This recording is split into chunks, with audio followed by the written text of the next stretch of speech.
This section is going to talk a little bit about the different types of grade books that a school district or publishing customer could put together for their students.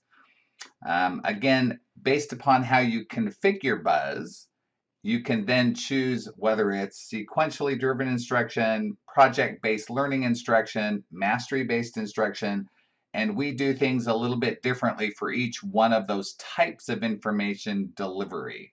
Again, that's fairly unique in the way Buzz handles this compared to other learning managements in the system, but I think it works well. So kind of first off, if we just look at a standard gradebook, I'm going to come into the geometry gradebook. This is a fairly traditional gradebook, lots of columns, lots of numbers. You do have the ability actually to display lots of information inside the system. So each gradebook can be configured uniquely towards the teacher's liking. As you click on the header of any one activity, we're going to give some additional information. So we have the students in this case did a quiz. If I look at the analytics for that quiz, I can scroll down and get a lot of detail. I can determine if I need to remediate or move forward. As I scroll down near the bottom, we'll provide additional information around proficiency and how the spread is. All of that detail is available to the teacher, so they can determine how well their students are doing. If I scroll out a little bit further out to the right, if there's an activity out here that's not completely done, I can actually click on that and then go into what's called batch updates. So I can very quickly fill any unscored, unsubmitted, so on and so forth with a potential score. So I'm going to go ahead and just update those. You'll see the system will update them very quickly. I could have gone from learner to learner if I wanted to and just navigate through one student at a time. So that process works out really well also. There's a number of other fast ways. You can just turn on the quick editor and treat this as a spreadsheet.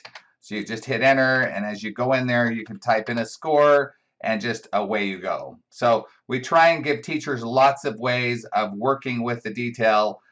You also have the ability to filter this at any time by groups, by categories, by semesters if you need to. So this is kind of the traditional gradebook as it's set up.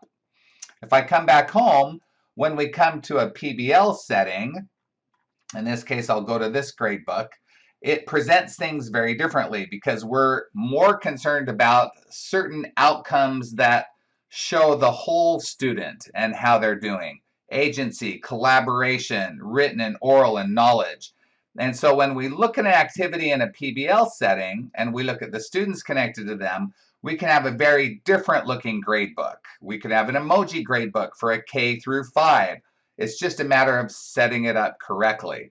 When I look at activities inside this environment, I can simply click on one of these and you will see that when I click on a student, I'm going to have more than one bucket in order to score the project they're working on.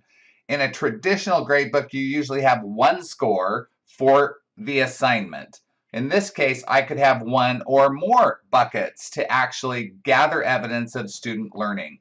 And in a PBL setting, in a project-based learning setting, this becomes super critical. And so there's some good things that can happen when we're looking at a project. We deal with it very differently. The dashboards look differently. The points are scored slightly differently. They're more aligned to the way a traditional project-based learning system would work. The other area that we're currently working on is a mastery-based gradebook. So if I came in here and looked at the mastery-based gradebook, again, this gradebook simply identifies that the student has attempted a particular outcome.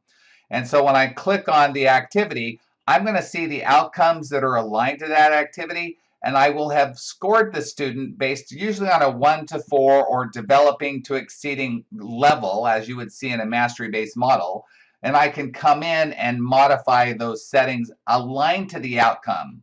So the whole idea with a mastery-based gradebook is I need to show proficiency of outcomes as I move forward. And any one activity could be aligned to one or more outcomes, and so we need to be able to gather that information as we move forward. Again, some other similarities that we have available in here as we move forward, as you've seen. But what I want to do is kind of show you the unique part around this when I go to my final grades for a semester. we gather up all the activities the student has submitted. In a mastery-based model, it may take, in this case, Aaron, 4 or 5 tries of activities in order to say, I'm developing or exceeding or excelling in any one particular outcome. So you can see down in here for this literacy outcome, he's actually got a lot of assignments that have been worked on, and we can see his development over time.